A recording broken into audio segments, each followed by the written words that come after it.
Let's get started. As we stumble into our next to last lecture, we are looking at one of our strangest topics, I think, of the course, after all these other ones, getting to the biology of religious belief. And right off the bat, just as a warning, put up here, along the way we're going to be talking about what some people might find to be some pretty disturbing religious practices, and I fell into that category, so just be forewarned. And what we're doing here is approaching it just like any other aspect of human behavior. We're going to start off examining the behavior, and then we're just kind of mixing all the buckets together with a little bit of hormones, but a lot of brain stuff. And then with a semblance of familiar structure, we are going to stagger to genes, ecology, and evolution at the end. Now, right off the bat, I need to emphasize in talking about the biological bases of religious behavior, we're going to be looking at some of it in the context of certain neuropsychiatric disorders. What am I saying? I don't know, you'll see, but what I am definitely not saying is that religious belief is psychiatrically suspect, anything like that. And throughout, keep in mind that while looking at all sorts of features of the biology of religious belief, there's just as much biology going on with people who are incapable of religious belief, who have lost it. And it's simply, there's a whole lot more religious people than unreligious ones, so we know much more about it. Okay, so we start off with behavior, and right beginning there, we see the absurdity of talking about religious behavior, so much so that we're going to be done with the topic in mere seconds because of the variability. It's been estimated there's more than 10,000 different religious traditions that have been invented on this planet, about 6,000 languages, so that gives you a sense of that ratio. So there's all these different forms of religion, and then there's people who are spiritual but not religious. And then, surprisingly, there's heterogeneity among people who are atheists, and different ones who are atheists, but they're really like whatever. Apatheists is the term given for it. All sorts of, whether people get to their atheism through intellectual processes or emotional ones, all sorts of subtypes of atheism. So everything we're looking at here is going to be ridiculously smoothed out in terms of this is one of the more variable outposts of human culture. Now, a theme, I already said, that's going to run through much of this lecture is, in lots of instances, in some thoroughly fascinating ones, religion offers sanctuary to people who otherwise would be peripheralized, troubled, impaired in their daily functioning because of some sort of neuropsychiatric disorder, and that what religion repeatedly does is not only give them sanctuary and protection, but incorporates whatever their problems are into the religious practices. So we start off, the very first one takes us back to our last lecture, what we were left with at the end, schizophrenia. And at the end we got to the evolution of schizophrenia. No other species has anything that looks like it.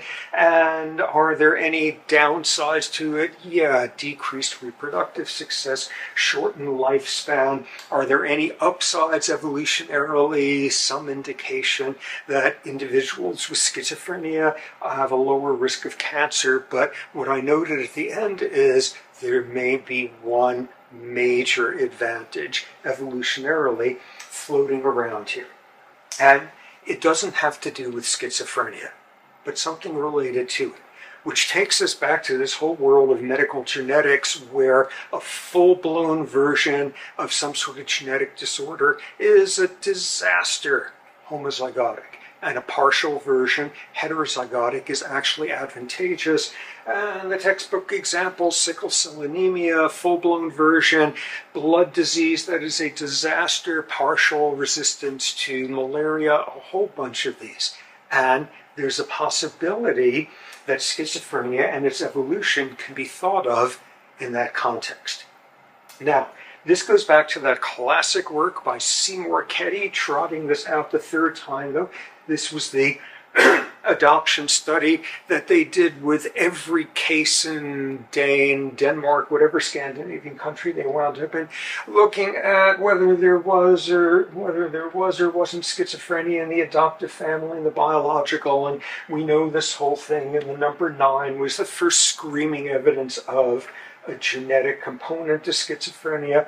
All you've gotten from your biological mother is genes. We know that's not really the case, but nonetheless, this being a whopping big vote for a biological component to it. Okay, so how did they carry out that study? That took them years to do. It was Ketty and a small team of researchers went over there, and they went through, as I've said, every single adoption case that existed in the country at that time, being able to access records of who were the biological parents, adoptive parents, and spent years interviewing all these people, interviewing biological relatives of individuals with and without schizophrenia, adoptive relatives, and in the process, they had done something unique.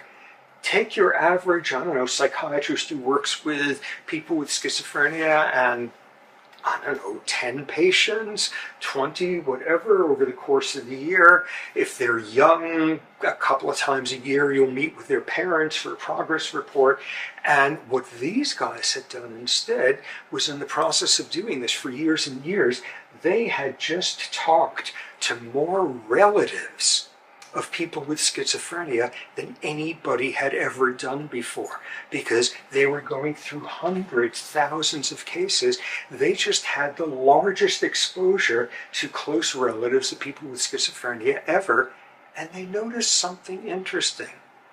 They noticed that not every single family member of somebody with schizophrenia, absolutely nothing remotely that, but at a higher than expected rate, a lot of these relatives were like a little bit weird, a little bit off. People could be a little bit off in the exact same way and not have a close relative with schizophrenia. Not every relative of people with schizophrenia shows this profile, but at a way higher than expected rate, some sort of odd features. And when you look at them, they wind up being kind of a mild version of schizophrenia, what has come to be called schizotypal personality. And people debate whether it should be called schizotypal personality or schizotypal personality disorder. Is this a disorder? Is this a quirk? Is this an idiosyncrasy? It's people who are perfectly normal, but are kind of odd in a number of fairly consistent ways. Odd perceptions. They will report feeling a presence of someone in the room when they're in an empty room, things of that sort. Social withdrawal, very socially disconnected. Two classic professions of schizotypal individuals. One is you're up on top of a fire tower watching over mountains looking for forest fires and you're by yourself 24/7, or you go into a movie theater and in the back there's the person running the film or whatever who sits there in the dark all day tending towards occupations that were extremely solitary. Social withdrawal. Mild concreteness.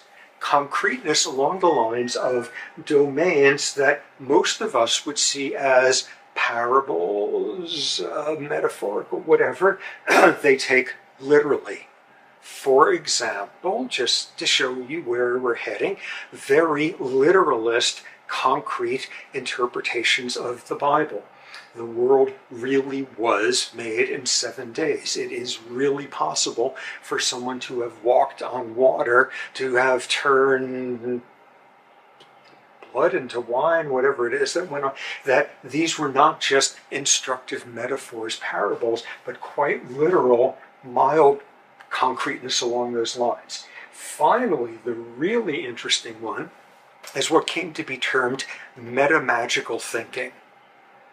just be really interested in, like, kind of borderline suspect stuff, like horoscopes or extrasensory perception or UFOs, or people who were really, really, really into their science fiction, fantasy, whatever's, and cosplay and go off to these Star Trek conventions and all of those.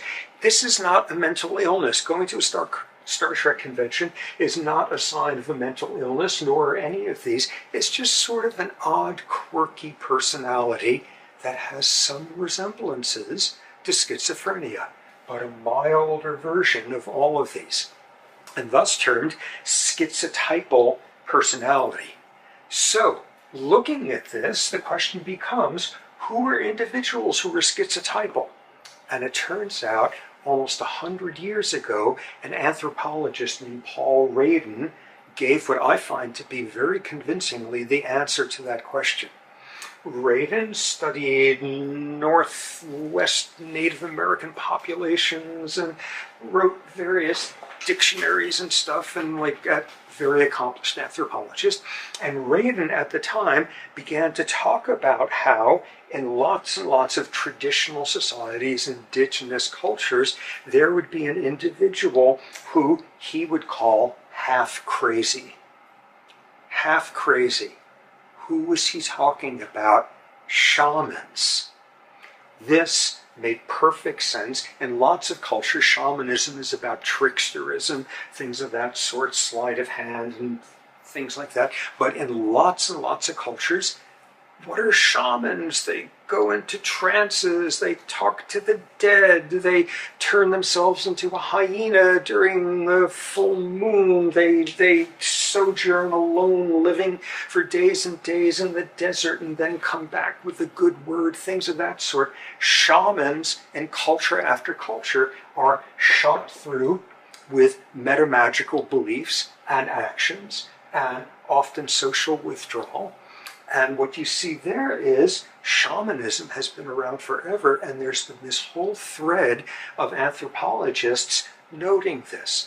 One anthropologist named Ackerneck talking about shamans as being healed madmen. Another anthropologist, Devereaux, this was mostly in the 1930s and 40s, talking about how religion is organized schizophrenia, and schizophrenia is personal religiosity, talking about shamanism as a root of all of this. And this winds up, for my money at least, and lots of people at the time, making a ton of sense. Now, one of the all-time grand poobahs of anthropology, this guy Alfred Kroeber, had something really interesting to say about this. He was one of the dominant anthropologists of the early part of the 20th century. Incidentally, anyone who is a science fiction fan and reads and adores Ursula K. Le Guin's writing, Ursula K. for Kroeber, she was the daughter of Alfred Kroeber, which probably explains the very anthropological and zoological tint to a lot of her writing. In any case, Alfred Kroeber, early in the last century, was considering this whole issue of people who were psychiatrically suspect, half madmen, healed madmen, and associating it with shamanism. And he wrote a really interesting essay called Sanction or Sanctuary, where the whole point of it is, in culture after culture, as we heard last week, people who are mentally ill, people with schizophrenia, are peripheralized, are outgrouped, or mistreated, or persecuted, or all of that, including people with milder versions. And his emphasizing that in lots of indigenous religions, not only is religiosity there a place of sanctuary for individuals with a personality profile like this, but in fact is sanctioned. It is celebrated amid people with schizophrenia having a decreased reproductive success. In culture after culture, shamans are proclaimed. Shamans are powerful members of society. Shamans often have very elevated reproductive success rates. All of that. So this argument all along saying this is a traditional role filled by people with schizotypal personalities. Now, Kroeber made this very, very clear distinction, which comes down to, for example, this quote: "In general, the psychopathologies that get rewarded among primitives are only the mild and transient ones." And he at one point said, yes, it's great having shamans, but society is ill-served by somebody who 24/7 believes that he is a tree. And a great example of this, Kroeber mostly studied North Plains Native Americans, and he was at one ceremony once with a sort of informant there and watching it, and it was this shamanistic ceremony, and the shaman was this frothy, amazing, over the top, all sorts of histrionic stuff going on. And at some point, the informant leaned over to Kroeber and said, "Wow, can you believe our shaman? He's like the best. Nobody does these rituals like he does. He is just over the top with all of that. We are so lucky to have him as our shaman. But thank God we don't have two of them."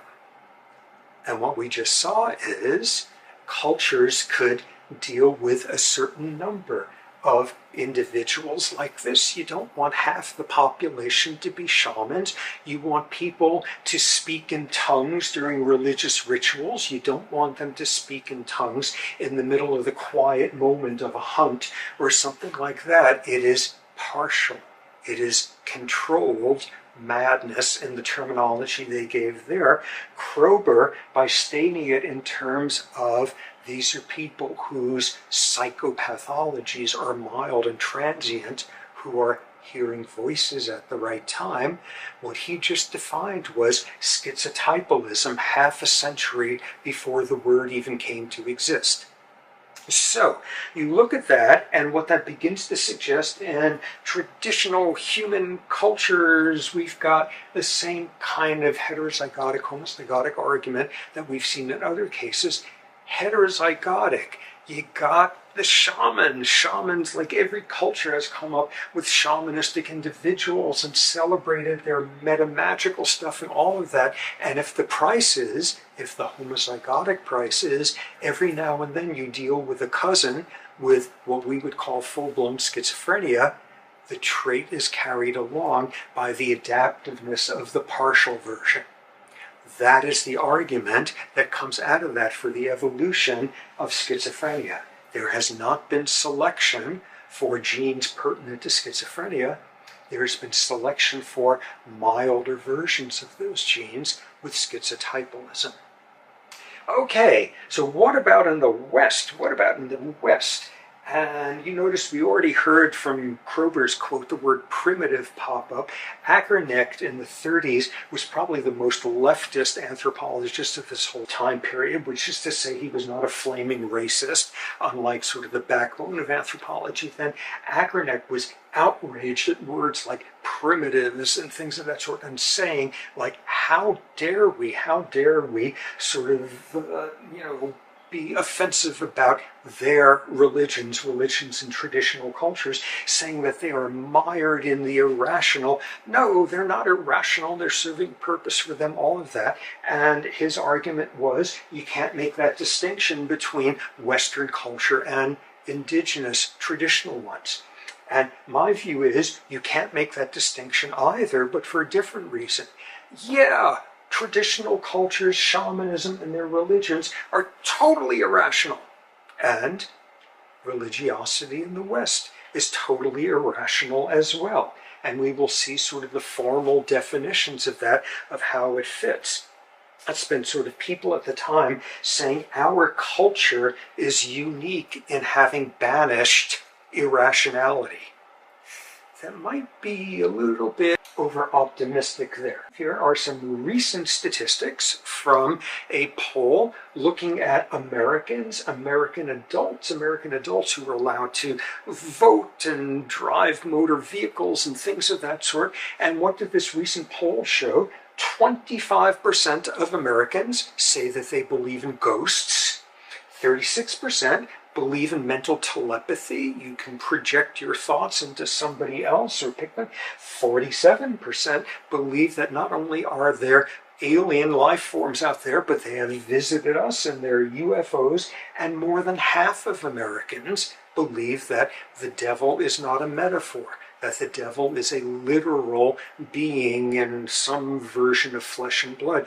We have not banished the irrational in westernized cultures. We have instead celebrated it forever. In some cases, the metamagical irrationality of the West is fairly recent. This is like some new age, nouveau peasant belief stuff with hot tubs or who knows, things like that. But in lots of cases, instead of this fast food spirituality, it is metamagical thinking that is stretched back for centuries, for thousands of years, have legacies all throughout our history, and the West has been mired in metamagical thinking in the form of Western religions. And just to put that sort of in perspective, it is not normally a sign of robust, good mental health to report that you hear a voice coming out of a burning bush, to report that you just spent the night wrestling with an angel, to report that you just had a conversation with someone who died a few days ago and you encountered them walking around. Where did these notions come from? Where did the idea come that the world was made in 7 days, or that when snakes are talking to you about apples, be careful because they're up to no good? These were not made by committees. These were made by schizotypal individuals who were immensely influential and wound up supplying the metamagical thought for their whole culture for centuries, for millennia afterward. Now, of course, this brings us back to Kroger's point. You don't want somebody who always thinks they're a tree. You don't want somebody who is bursting out in glossolalia in the middle of a quiet part of a hunt. All that. You want it controlled. You want it partial. You want it mild and transient, because if you overdo it, as we saw with that story I had last week about the Maasai, and like every culture on earth, if you overdo it into full-blown mental illness, people tend not to be very nice to you, and you tend to be peripheralized. And we could look at all sorts of historical cases of this kind of schizotypal thought taken to an extreme, and they're usually disasters. And we have a word for them. They're cults. For example, Charles Manson was diagnosed with schizophrenia long before he burst onto the national consciousness in the 1960s. All of you are way too young to know about him. Another one, Jim Jones, led Jonestown in Guyana. That led to this mass suicide of almost 1,000 people with this religious group that he had founded. And he had been diagnosed with amphetamine psychosis. Ooh, that takes us back to the schizophrenia lecture. I left that out. That whole thing, you block dopamine receptors and schizophrenic symptoms become less. I bet you there was too much dopamine. Dopamine hypothesis. Do the opposite. Take someone who is not schizophrenic and give them a drug that releases excess dopamine, a drug like an amphetamine, and they begin to look psychotic. In amphetamine psychosis, somebody comes into an emergency room and they're tangential and hallucinating and all of that. And if you pump their stomach out and suddenly they start making a whole lot more sense, it was probably amphetamines rather than schizophrenia. Okay, so Jim Jones, diagnosed with amphetamine psychosis. When it is taken too far, these are disastrous cult movements that are splotched in all sorts of madness. But get it right. Get it right to the exact perfect extent, and do it in the right place and time. Get this schizotypal stuff just perfect to fit what is needed at the time. And with any luck, for millennia afterward, people won't have to go to work on your birthday. So, I think what we see here is the beginning of this notion of one domain where religiosity, in the form of metamagical thought, metamagical belief, all of that providing a sanctuary for what otherwise is someone sitting alone in the projector booth. This gives you sanctuary, and it sanctions what you're doing, and it elevates this and celebrates it in lots of circumstances. So, another domain in which this comes through. thinking about sort of what the backbone of religiosity is. And much of it is sort of the steel superstructure of religion is large sort of abstract thoughts as to how you go about deciding, is there an afterlife? Is life sinful or otherwise? Is there a purpose to be here? What is our responsibility? All of that. And lots of religions summarize into these sort of conceptual notions. There, the Holy Trinity, I am that I am, there is no God but Allah, all of that. So a lot of religiosity is built around that stuff.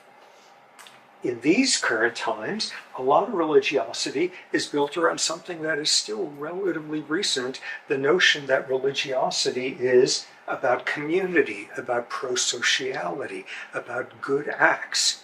But all throughout, there has been another thread going through religious belief of the highly orthodox, highly fundamentalist religious among us, which is the importance above all else of rituals and ritualism.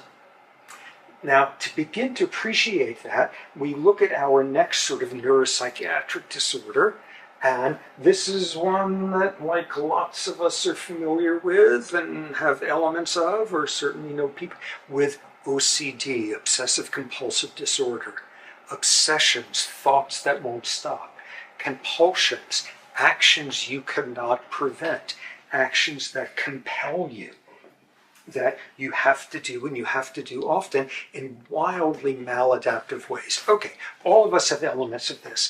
My guess is most of you are too young to have ever had the experience of going to a mailbox and actually putting a letter in there. Instead, you just like hit send and it goes off. But back in the old days, you'd have something really important like an application or some checks or something like that, and you go to the mailbox and you like put the letter in the mailbox and you check to make sure it goes down because it's important, and you check again just to make sure that it's not stuck there on something, and you begin to, but it's probably, it couldn't hurt to check once more to see if it really went down, and you start walking away, and what if there's a hole in the bottom, and before you know it, you're on your knees looking underneath, and we would all do stuff like that. Actually, maybe we didn't all do that, but I certainly would if it was important enough, just getting caught up in this ritualism of that at a very particular time. Here's another example of this. Okay, here we have two satellite photos, and this first one, this is a picture of a tray of Rice Krispie treats. And this is what it looks like after any of us is left alone in a room with that and a small knife.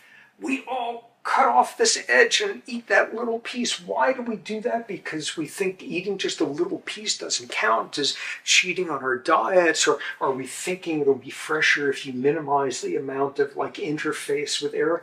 No, it just feels like weird having this little piece sticking out, and you just gotta smooth it out. We all have that impulse at that time, and we trim it off, and this is remarkably common, and this is not a psychiatric disorder, obviously. But then there's the world of people for whom these impulses, these obsessions, these compulsions take over your entire life. To get a sense of what goes on with somebody with full-blown OCD, which falls into a category as destructive to your everyday function, as a major depression, as schizophrenia, all of that, what's one of the most common things at the top of the list? Washing, cleansing, purifying yourself. People with serious OCD will spend 5-6 hours a day washing their hands. In rituals, enormously ornate rituals, you first do a cleaning in water of a particular temperature that you have to check with a certain type of soap, and then you can dry your hands with a certain specified towel, and then you do a second washing at a different temperature with a different type of soap and a different type of antibacterial something or other, and you go through this whole sequence, and an hour into it, finally, you are clean. And inevitably, as you're stepping out of the bathroom, your elbow hits the door. and you've just gotten soiled. And you gotta go and do it all over again. People with severe OCD like this cannot hold down jobs because they are gummed up with rituals like these for hours and hours every day, hours of rituals built around food preparation, about having symmetrical stuff, utensils symmetrical. You can't start on an assignment until your pens and pencils are perfectly parallel with each other. You are driven to distraction if there is some sort of asymmetry around that you can't fix. And the whole point of these is, this is not just quirks. These are people whose lives are ruined by this disease. And that was a remarkable recognition when people began to view OCD as a separate psychiatric disorder, that you can have your life destroyed by things seeming so sad you can't get out of bed, or being so thought disorder and you're hearing voices that you can't put two coherent sentences together. But your life could also be destroyed by this sense that you gotta wash and wash and wash, and it is never enough, and somehow you always get dirty again. When you look at OCD, there is a structure to the compulsions. Number one, as I said, on the list, and every culture out there with OCD way at the top of the list, are rituals of personal hygiene. Washing, ornate rules about it, ornate sequences, things that you feel soil you and trigger you having to start the process all over again. Second most common category of compulsions, ones related to food safety, food purity, food purification, food prohibitions, all sorts of things that you do built around that. Third most common, ritualistic compulsions built around when you were entering or leaving a place of significance. You have to have walked a prime number of steps before you could enter the building for a job interview. That's one of the ones that comes up. You're finally taking a chance on going out and getting a job, and you just know it's not going to work out right if you do anything other than walk a prime number of steps to get to the front of the building. And if you didn't pull that off, or if you felt like you kind of cheated or something, you got to go do it again and again and again, and you never show up for the interview. Rituals of entering and leaving places of emotional significance. And number 4 on the list, numbers, numerology, compulsions about you have to do something a certain number of times before you could pick up the fork. You have to tap it X number of times on the table, things of that sort. And these are the most common compulsions in OCD. So, how do we make sense of OCD? The person does not have insight. They do not say, help me, for some reason I need to wash my hands 6 hours a day. They say, help me, for some reason I can't get clean. There is no insight into it in lots of cases. And what you see is, not surprisingly, OCD is categorized in sort of a psychiatry Bible as a subtype of an anxiety disorder. It's this free-floating, permeating anxiety, dread of what is menacing all around you. And if you do the rituals just right, if you enter the right number of steps, if you pull this off, if you've been clean enough, you can hold off the dread. And it always proves to be temporary because it always comes back.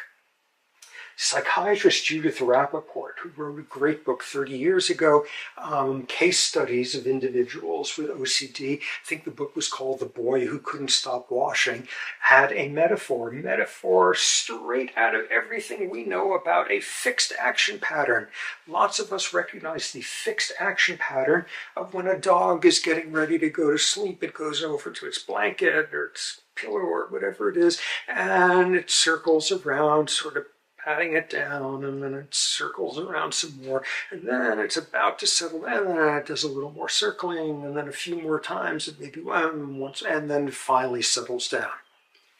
In Rappaport's view, OCD is the dog circling the blanket who can never, ever stop. it can never ever feel as if you have kept that dread permanently at a distance. You've only held it off. You've only held off the anxiety for a while. So where does religiosity come in? Like, there's all sorts of ways of being great at religion. You could do wonderful works. You could be a religious leader that takes the form of being a military leader at the front of the crusade, all sorts of versions. But then there's a whole world of people who are really good at their religion, insofar as they are really good and ornate and devout and orthodox and fundamentalist in the carrying out of rituals. So, just to give a sense of it, here we have 4 of these like world religion ones, and what we see, okay, in the first one, if you were going to be in the upper strata of religion, and this particular religion honored all of that, what's involved is you have 6 hours of hand washing and body washing a day. There are rules as the first sight you're supposed to see in the morning, which foot first steps outside in the morning. There are rules about what direction you are facing when you're sitting on the toilet. There are rules when you are doing certain rituals as not only the number of breaths that you take, but the ratio of one nostril that you hold closed and then the other nostril. Rituals of the ratios of washing the left hand and the right hand. Stuff like that. There's a magic number. The number 24 is considered magical in this particular religion. There's food prohibitions, which could be defined as a food which is absolutely palatable and a totally reasonable source of nutrients, like during a famine, and sacred values that people would starve to death before they would eat this. So a whole bunch of these. So another one of these religions. What's going on in this one? There's all sorts of rules. I think washing 12 different times in the day. There's a whole ritualistic thing that when you enter or leave a place of emotional significance, a gesture you're supposed to make at the doorway. There's food prohibitions out the wazoo, and in much the same way of sacred values. People will starve to death before they violate these food prohibitions. There's all sorts of magic numbers. There's the magic number 18, which is full of significance. There's a really interesting magic number in this religion, the number 613.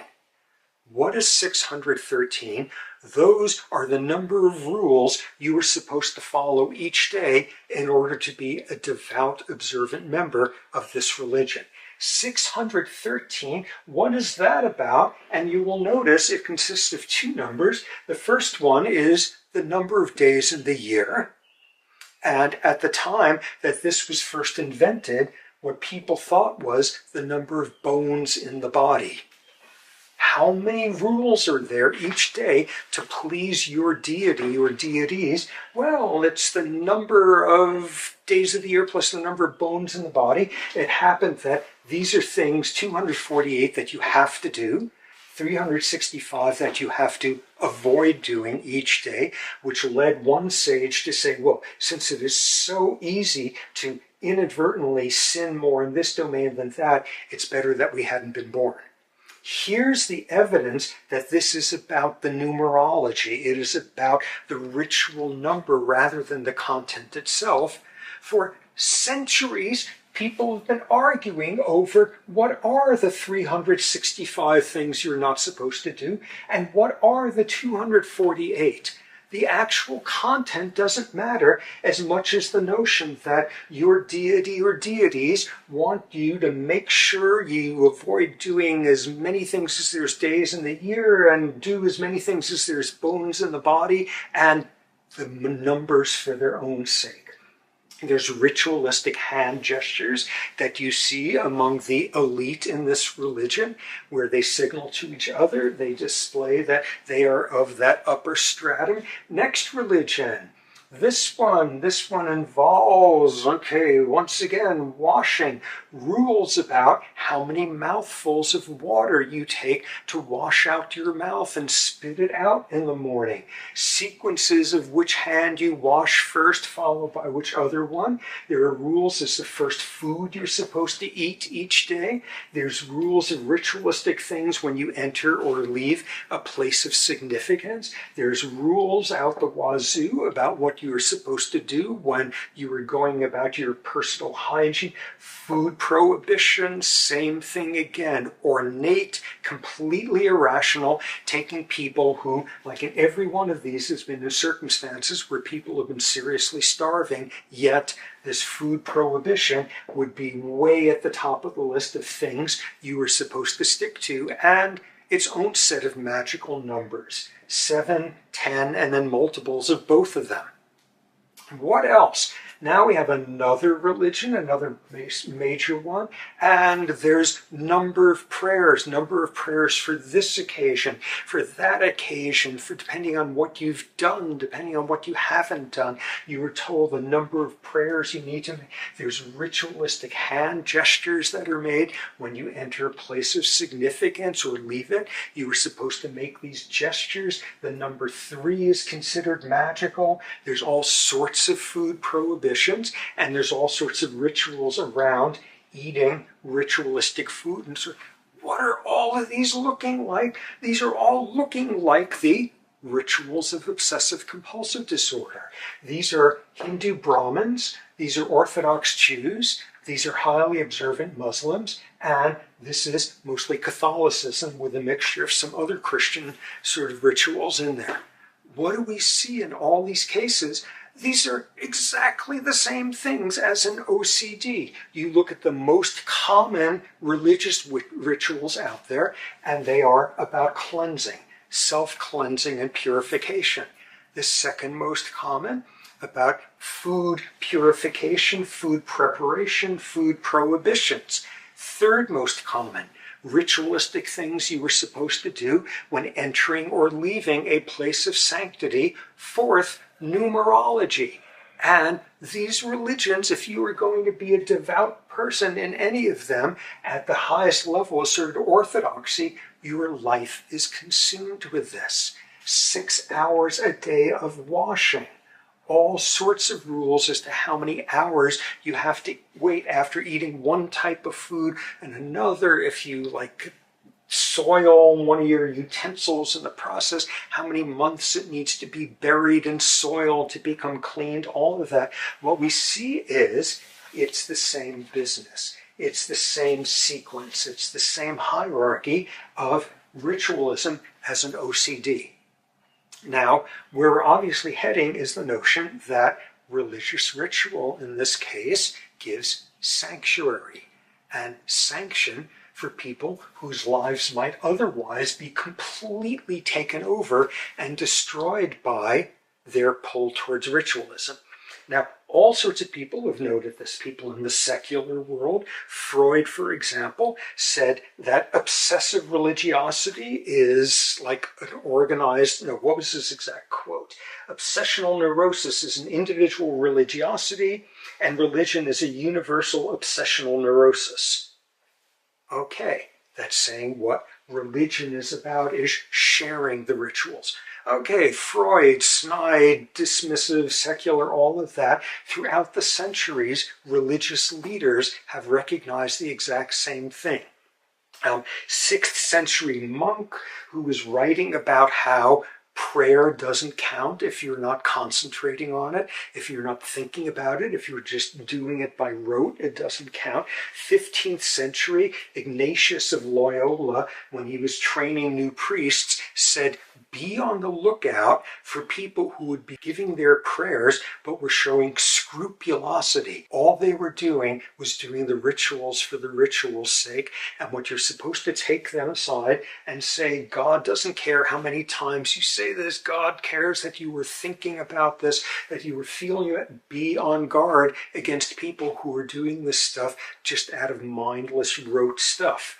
This is not a mental illness. What it is, again, is a source of decreasing anxiety. rather than a nameless dread, the dread gets a name. It gets a name. It is Lucifer. It is some such thing. It gets a name, and it comes with feeding instructions as to how to keep it at bay and how to please your Lord, who is going to help you keep it at bay. And most importantly, it's shared. It's you and the other co-religionists. It's how you collectively keep that anxiety at bay. It's how your ancestors have been doing it for centuries. It's an enormous source of comfort in that regard. You give it a name. You are given very strict rules for how to keep it at bay. And finally, unlike most people crippled by OCD, you're not alone. You're sharing this stuff. Now, this brings up sort of a second level way of appreciating this. So who are the great religious leaders? They can be great thinkers or metamagical, or they could be social revolutionaries, or they can be military leaders, all of that. But what this introduces is there's another way to be a religious leader, which is to be really good at rituals. Because if done right, you can make a living being religiously ritualistic. In traditional Hindu belief among Brahmins, there's a prayer, the Gayatri prayer, that you were supposed to say 2,400,000 times in your lifetime, a multiple of this sacred number. And if you are wealthy Hindu and you're getting on in years and you haven't quite gotten enough of these done yet, you can hire a whole bunch of Hindu priests, and they come and you set them up in your backyard with a big tent and you feed them all the time, and you hire them to do the 2,400,000 prayers for you. You can get hired to pray for somebody else in a ritualistic way. In Judaism, you could be a rabbi with kosher law, with orthodoxy, where you sit in a food preparation factory and you're not preparing food. You have nothing to do with it. Your entire job is to watch to make sure that other people are preparing the food in a ritualistically acceptable way. You make a living doing that. You make a living in all sorts of, you get priests who come and bless convocations, and you say, oh no, but that's not really their job. I mean, this is part of who they are. And you reflect on it, and in all these cases, these are people who are having jobs, they're getting health insurance, they're getting retirement accounts or something when they step down from being the rabbi making sure that, like, the tofu dogs would bring a pleased smile to the lips of Abraham or something, that is being prepared in the right way in this factory. In all of these, you could make a living at being really good at religious rituals. And then we begin to get some insight into this remarkable piece, this historical document about this 16th century monk. This monk, he was an Augustinian monk named Luther. And Luther, by all reports, had had a fairly difficult life. He was known to have had a brutal, terrifying father, a father who the records indicate was arrested on one occasion for having murdered somebody in a fight, a terrifying father. Our Luther grew up anxious, hypochondriac, filled with all sorts of dread. At one point, he was out walking across a meadow, and a thunderstorm came up, and he had a panic attack.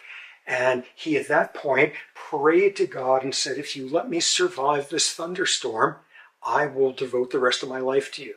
And he survived the storm, and he became an Augustinian monk.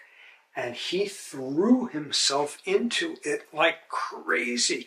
He took vows of silence for days on end. He would repeat the same prayers over and over and over. The first time he led a mass, what was supposed to be, half an hour long, it went on for 4 hours because he kept deciding he had stumbled over a word, or he had said a word without thinking sincerely enough about it, and had to start all over again.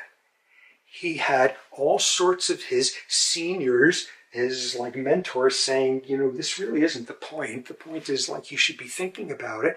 And this one remarkable thing, his father confessor, this man who in the 16th century was just phenomenally psychologically insightful.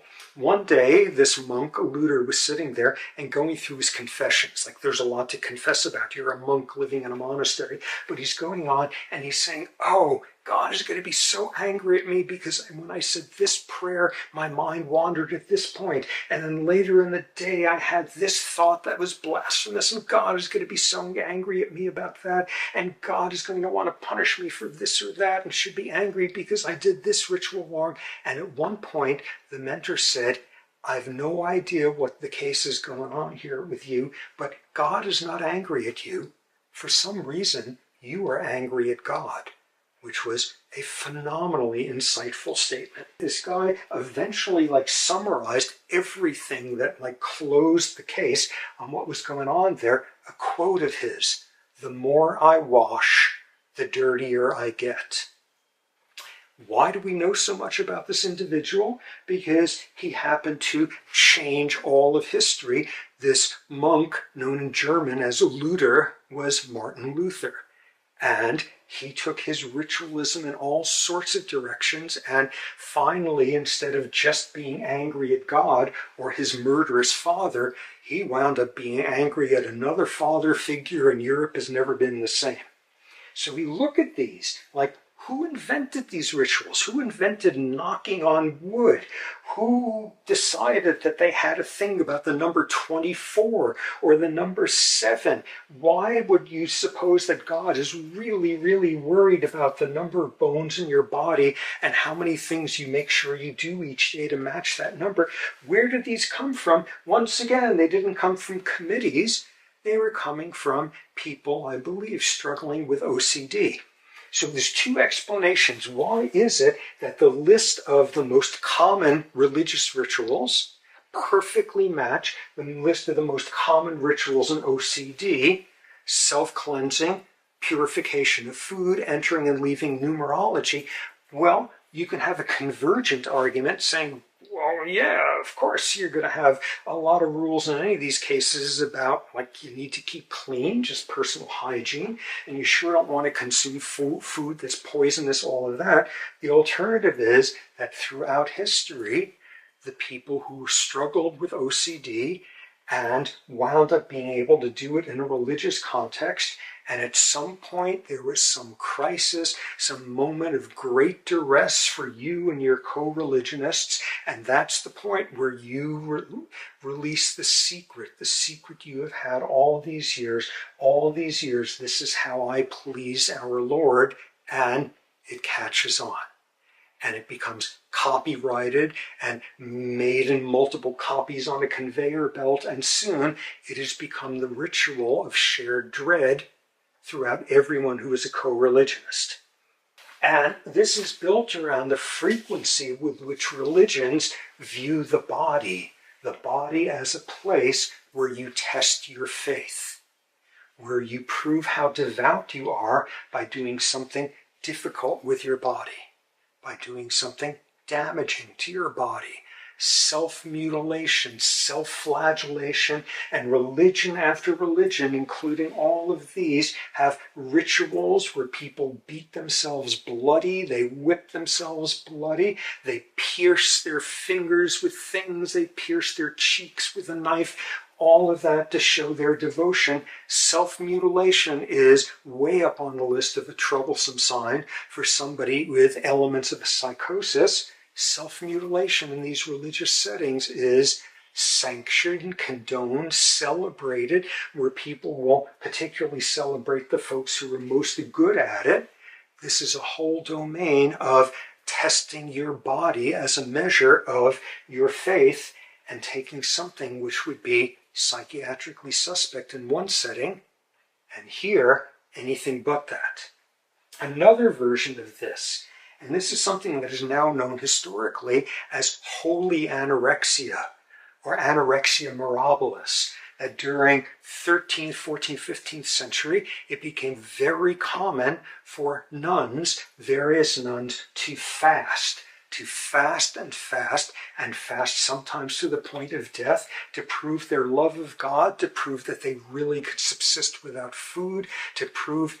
And you see, it's the exact same thing. One particular case, this one woman who became a nun, was brought up in a very harsh household, came up with a lot of fears, a lot of anxiety. She became a nun, and early on in it, she decided that she was sinful. She was always sinful because she was a glutton. All she thought about was food and sex. And she had to purge herself of that, and she fasted. She would insist she would eat 3 pieces of lettuce, and everyone else would say, come on, eat your dinner. And she would say, oh my God, I'm so full. I'm such a pig. I just fill myself up on that. All sorts of ideation built around avoidance of sex. She vowed to never be in a room with a man alone again. She had all sorts of fantasies where nuns ritualistically married Jesus. She had this endless fantasy that after she died and would go to heaven, Jesus would come and put a ring on her finger, a ring made out of his foreskin. All sorts of sort of imagery that she had about nursing from Jesus's breast and such. She went through all sorts of efforts to hide the fact that she would make herself throw up after the few meals that she had. She would stick a stick down her throat. All of that, and over saying, I am sinful because I am gluttonous. All I think about is carnal stuff, and I need to purge this from me. And purging by limiting what goes in, and purging by triggering what would come out. And if this was your freshman roommate, we have an immediate term for it in the context of Western medicine, and this instead was celebrated, was acclaimed. One of the best documented cases of this was Catherine of Siena, 14th century, Saint Catherine, canonized for starving herself to death at age 33. And soon before that, get a load of this, just in terms of disturbing imagery and such, she had transitioned to the only thing she ate and the only thing she drank was, wait for it, the scabs of lepers and pus from their sores.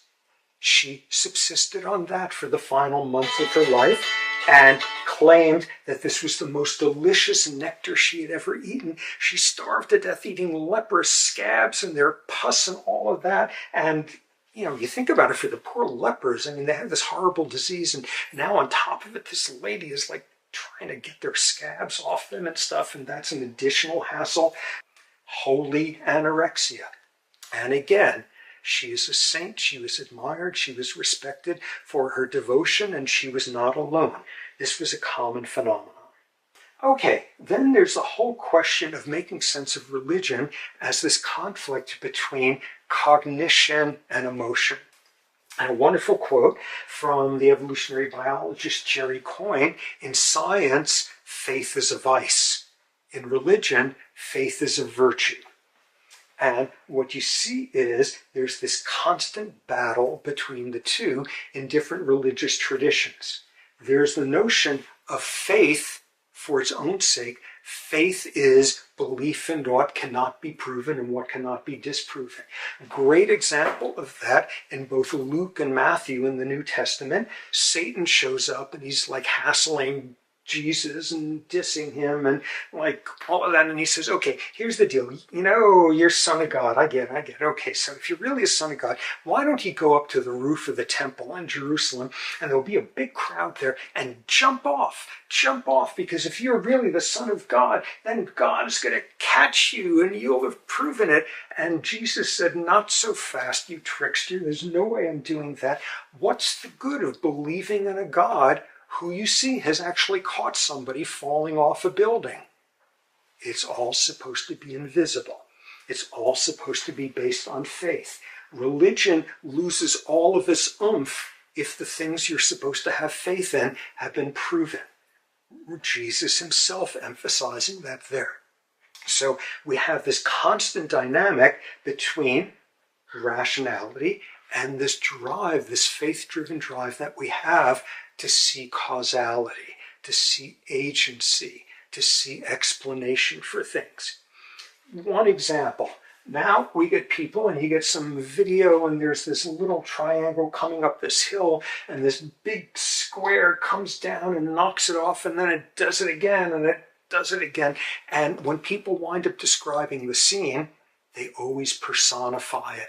This jerky square was being terrible to this triangle, was pushing the triangle who's just trying to get up the hill, this agenticity on the part of the triangle. Note that if you were doing this with infants, you'd have to put faces on them. By adults, you don't need that at all. We're doing it all on our own. We are seeing agency there. What you find is a whole style of testing where you show somebody a pattern of random stuff, random dots, random lines, random gyrations of the stock market, all of that, and you are asking people, do they see patterns in there? Is there illusory patternicity on their part?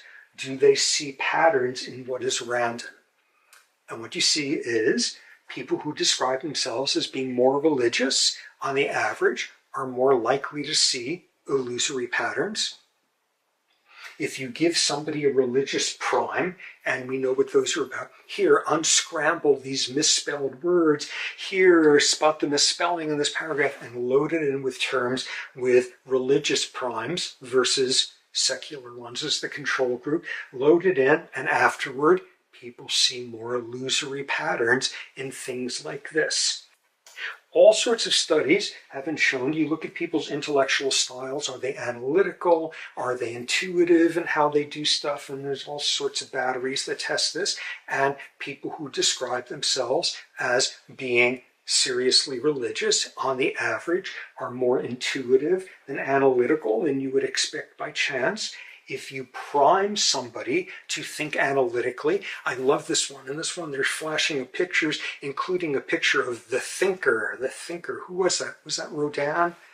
Somebody dead who I should know about. But the thinker who's sitting there, I prime somebody with that, and afterward, they will say both that they are more analytical, they're more respectable, they respect more analytical processes, and they rate themselves less religious than if you didn't prime them with that, or all sorts of words, cogitate, reflect, consider, all those sorts of primes, and you make people say that they are less religious and more analytical.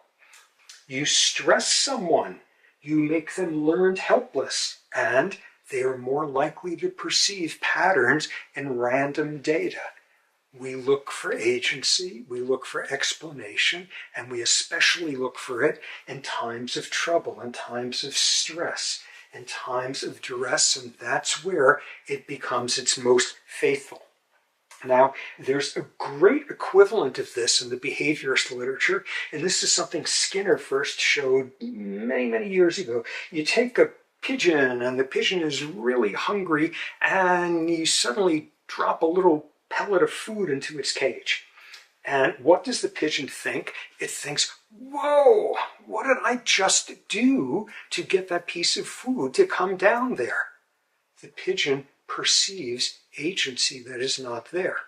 And a little while later, you deliver it randomly another piece of food, and the pigeon says, oh my God, I was standing the same exact way. And by the third or fourth time, the pigeon is ritualistically standing this way. The pigeon is ritualistic, like dabbing or standing on one leg or who knows what, and you condition this pigeon into believing that it has agency when it does not, that there is a relationship between what it is doing and what is in reality the random delivering of food. And Skinner called this superstitious conditioning. And that's exactly what it is. When you are a pigeon and you are hungry enough, you see patterns that are not there. You see causality, agency on your part, and you will condition that pigeon to do the most outlandish things that it just happened to be doing when the food arrived. And what you see is, in lab rats, if you damage the hippocampus, you lower the threshold for superstitious conditioning. It's easier to condition them that way. So we have this pull towards seeing agency, this pull towards seeing explanations, and of course religion is great for that, and of course deities are particularly great in terms of us, once again, to phrase it as before, knowing what the instructions are for their care and feeding, knowing what pleases them, what displeases them, and there's been a really interesting evolution with this. Earlier, back when predominant religions had gods that were recognizable, gods that were in humans' image, gods that had gargantuan godly appetites, but nonetheless appetites that were the familiar ones. And there's all those Greek gods wanting the biggest sheep slaughtered for them, or wanted more nymphs than everybody else, and they seemed so human, so understandable. They were human with godly sized appetites. They were understandable. And in a book called The Gift of the Jews, a very interesting one, what the person went over, I'm forgetting his name, an Irish historian, what he went over is counter to what is often claimed. Judaism did not invent monotheism. That was almost certainly the Zoroastrians many, many centuries before. But what Jews seem to have invented back when is the unknowable God. A God who didn't have familiar appetites, a God who wasn't understandable in terms of what he or she wanted out of things, a God that was unknowable, a God that was pee in your pants terrifying because you could not know anything about them. The invention of a hidden God, an unknowable God, and as we'll see in a bit, a judgmental God, that was a huge cognitive leap in religiosity.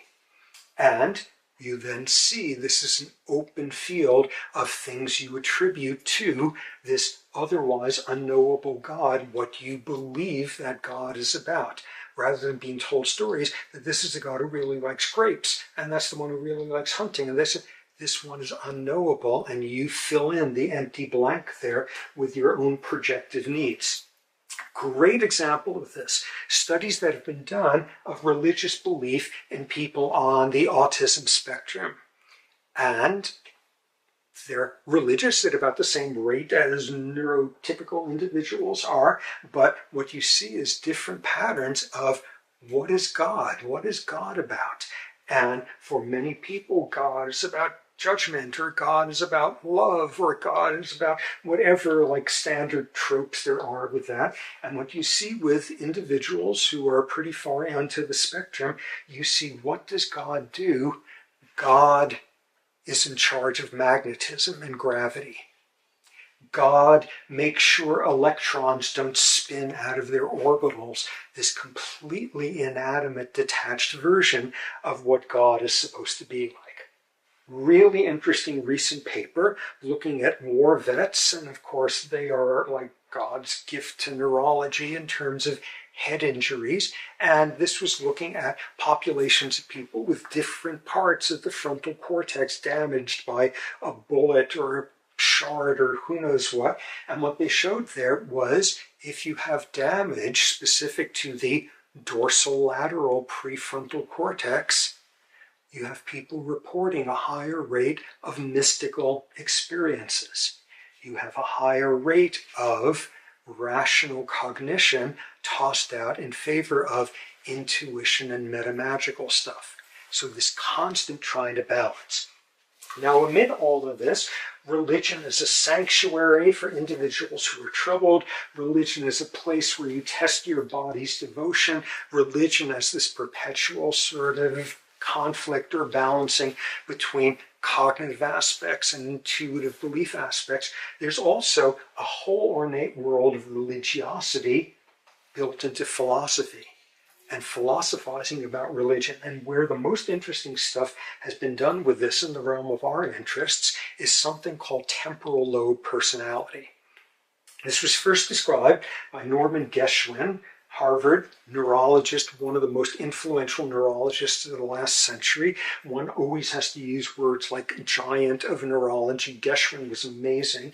And Geschwin noticed somewhere along the way that there was an interesting personality profile, not everyone, but at higher than chance levels, among people with a certain type of temporal lobe epilepsy.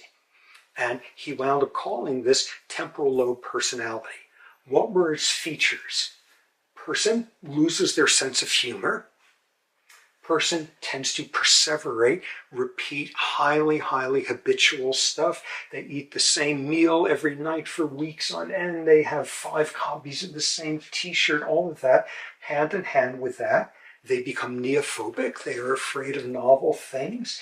They develop, wonderful term, a viscous, a sticky personality. They just get a couple of friends and stick close to them and have them stick close to you. So you look at this and you say, well, okay, loss of a sense of humor, new stuff is kind of scary. You want to keep your real friends very close to you. Maybe that's got nothing to do with some interesting neurological thing. Maybe it's because you have a crappy, awful disease. What's the control group? People with equally severe types of epilepsy where the seizure originates in a different part of the brain. This is specific to temporal lobe epilepsy where the seizures begin in the temporal lobe. 2 additional features that you see that Geschwin first described: hypergraphia and obsessive writing. This is somebody who comes in and you're their new neurologist and they say, oh, hi, it's great to meet you. I think really that it's important for doctors to see you as a whole person. So I just prepared this little document telling you about my views about the world, a 70-page manuscript. And the next week they come in with a 30-page addendum. And what are they very often being hypergraphic about? Religious philosophy, obsessed with it. So this is the profile. This is the temporal lobe profile. And there's already been one great novel called Lying Awake about a nun who turns out to develop this. And of course, it turns out she has a tumor there and has to decide whether her religious ecstasy coming out of all of this is a disease or a blessing and what she should do about it. But this was this profile first described by Geschwin. And it gave rise to this wonderful anecdote where Geschwin, neurologist, he would go around with neurology residents and then they would do rounds on their own in the morning. And one day they come in and the chief resident was sort of reporting on this one kid in one of the rooms, this kid who has temporal lobe epilepsy and sort of his med status and all that sort of thing. And then at the end, he kind of wanted to poke Geschwin, no doubt, like a young stud on his way up dominance display or whatever. He said, oh yeah, by the way, I talked with the kid some, and he doesn't fit your profile of that temporal lobe personality. And Geschwin said, yeah, how do you know? He said, I asked him if he was religious, and he said he wasn't. Geschwin says, idiot, out of my way, and goes storming down the hall with the chief resident and all the other residents running behind him. And they come into the room, and Geschwin gets in there and does a neurology workup on the kid, and then says to the kid, oh, by the way, are you religious? And the kid says, no, I'm not. And then Geschwin asks the key question. He says, oh, why not? And this 12-year-old launches into an hour-long lecture about the inconsistencies of Christ's Sermon on the Mount and Bertrand Russell's critique of Christianity and all that. And at some point, Geschwin leaves the room and just left the chief, the senior resident there stuck with this kid and saying, take notes about what he's saying. It's not that you were religious, you were obsessed with the philosophy, the very cerebral aspects of why you should or shouldn't be religious. More aspects of this. Hypergraphia, there's been at least one paper, and make of this what you will, but by one neurologist doing sort of after the fact, play neurology diagnosis, arguing that St. Paul had temporal lobe epilepsy. He was described as, there's no evidence of him coming up with a lot of jokes. He was hypergraphic like crazy. He helped write the Bible and all of that. He was known to have epileptic seizures, and of the descriptions of it, it sounded like temporal lobe grand mal seizures. And the guy was certainly into religiosity stuff. Who knows? But nonetheless, another version. Think about this. You struggled with these issues for years on end, perhaps, trying to decide what religion means to you and the role of your deity or deities in your life and all of that, and instead have some screwed up potassium channels so that once every few months they start firing like crazy in this part of the brain, and you arrive at the same place, with the same endpoint there through a very different mechanistic pathway. Okay, so this takes us now, coming out the other end of this stretch, what do genes have to do with religious belief? And all sorts of people have speculated about it, and the gene for this, and the gene for devoutness, and the gene for meekness, and the gene for inheriting the earth, and the gene for, and this was very popular, I don't know, 80s or so, and well, I'm not going to say gibberish, but not far from completely incompatible with anything that was known about genetics at the time. Religiosity is almost certainly genetic insofar as you got a genome that, among other things, specifies 80 billion neurons, and we get some emergent complexity stuff, and out pops structures like religiosity, along with aesthetics and philosophy and economic views and everything else there. Yeah, it's an emergent feature of us, but there is zero evidence for a gene, a handful of genes for any feature of religiosity. And to see how paper thin whatever genetic component there is to religious belief, all you have to do is say one word: Scandinavians. Back when, sort of mid-19th century, Scandinavian countries were highly religiously observant, Lutheran, and as devout as anybody else in Europe. And somewhere around that time, the Scandinavian socialist model of states taking care of its people evolved, and with each passing decade, fewer and fewer people in Scandinavia say that they are religious, that they have a God, that they believe in, and it is now probably the lowest rate of any European population.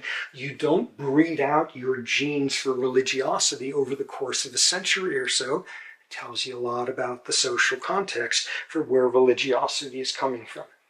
Okay, ecology, you already know about this. This is back to that song and dance about desert dwellers versus rainforest dwellers, and desert dwellers are monotheistic and come up with punishing afterlives and gods who pay attention to what you're doing, and rainforests are polytheistics and all of that, and how you make a living. Are you a pastoralist? Are you a farmer? Are you a hunter? Very different sorts of religions that are made.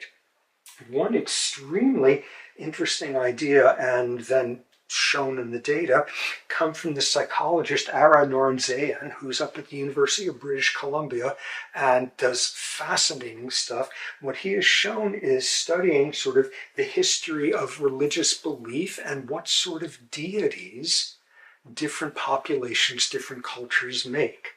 And what he showed is that, judging from contemporary hunter-gatherers, 99% of human history was spent inventing gods who had no interest whatsoever in what humans were up to. We're completely disinterested. We're not monitoring you. We're not making judgments about you, anything like that. Hunter-gatherer gods are indifferent to humans. And what he showed historically is it's at a certain point of societal complexity developing that you get the invention of what he called big gods. Big gods who monitor us, who keep track of what we're doing, who could see us when nobody else can, who could read our thoughts, all of that. Big gods who can judge us and who met out reward and punishment. It was around there that there was the invention of hell. What was the point of societal development when that began to emerge? At the point that people were living in high-density populations, high enough that you could interact anonymously with people. That people you would encounter on a daily basis, you wouldn't know who they are, they wouldn't know you, you might never see them again, the possibility of anonymity. And what he shows is it's right around that point at a certain size and population density that suddenly people start inventing these big gods, these moralizing gods that are paying attention, because if nobody can see what you're doing, or you're anonymous and all of that, time to have somebody who can always see what you're doing. Okay, so that is one level of this. You also see what types of cultures produce what sorts of religions. What you see is across Europe, European history, the more poverty in a culture, the more violence from on high, usually top-down violence from the feudal lords, the more disease, infectious disease load, all of that, the higher the levels of religiosity. And this is something that continues to be a pattern throughout the world. Okay, evolution. How about the evolution of religiosity? Let's get the notion that there's a gene or even a handful of genes relevant to some sort of emergent property. But what about the evolution of religiosity? And we can view this on two levels. One, the individual. What does religious belief have to do with how many copies of your genes you leave? And what is a very clear finding throughout Western religions is religious belief is good for your health. It's good for your lifespan. It's good in all sorts of ways. People have known this for a long time, but it comes with confounds.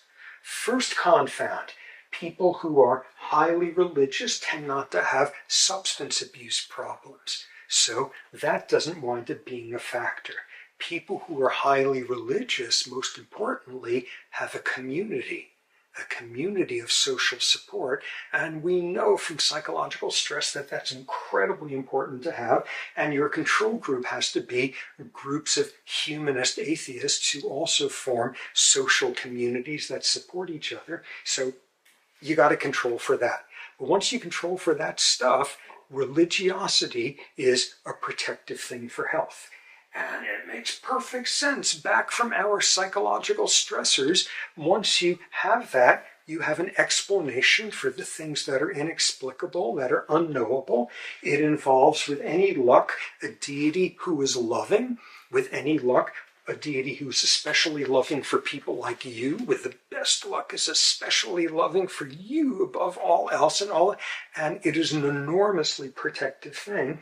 And what you see is religiosity independent of the community effects that you get and independent of lifestyle risk factors and protective factors is good for your health, which is in some ways infuriating to me.